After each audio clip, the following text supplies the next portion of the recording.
There once lived a man ever so bland, known as Quintus, a cobbler's apprentice. Though with his master now dust, he is no longer such, for he is now a master, who stitches and plasters, and is now a role model for a young man named Grottle. Grottle was skinny and quite elfish, and just as much selfish. Unlike Quintus, whose eyes ever squinted, whose fingers were nimble, and on his thumb always a thimble, a brutish figure, but shorter and thicker. Quintus was working one day on shoes that caused Grottle dismay. These shoes were gold-plated, so the rich wearer could clearly state it, that his pockets were quite healthy and his family quite wealthy. The shoes caught Grottle's eye, and through the door he did spy on Quintus putting the last touches on the shoes that were in his clutches. Quintus stepped back to view the beautifully crafted shoes. He then turned and left his room, leaving Grottle alone with the shoes. Grottle then ran to the shoes with a burst and snatched them off their perch.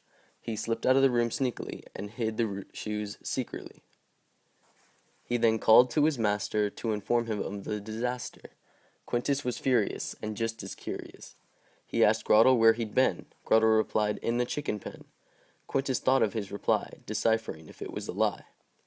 He then looked at the perch. Silently he searched. Not moving his body, under the perch he spotted a shoe print he recognized, but decided to lie. "We have to find who did this," he said with a clenched fist.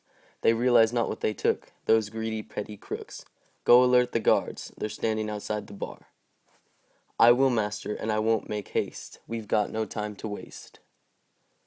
As soon as Grottle left the shop, Quintus then knelt down to the footprint he did spot. He inspected the print, of which he knew in an instant belonged to his assistant, for he had made these shoes for Grottle's use. As Grottle returned, he highly yearned that Quintus found his clue regarding the misplaced shoes, for Grottle had a plan, and quite confident he did stand. He and the guards arrived at the scene of where the shoes had gone missing.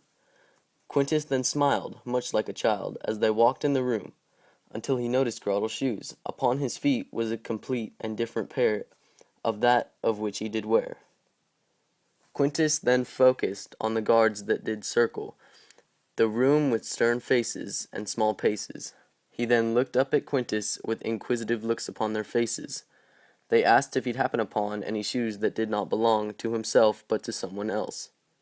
Quintus then replied with a sneer that this man standing right here, signaling to Grottle, is in fact the real robber, and here is the print of a shoe that will match a pair in his room. Into Grottle's room went the guards, and to a pair of shoes they walked towards. But these were not those of Grottle's ownership, for they were a pair from Quintus's cabinet. The guards picked them up, and to the perch they did strut. They placed the print and found that it did not fit. They stood up sternly and asked quite firmly, "We shall check your room now."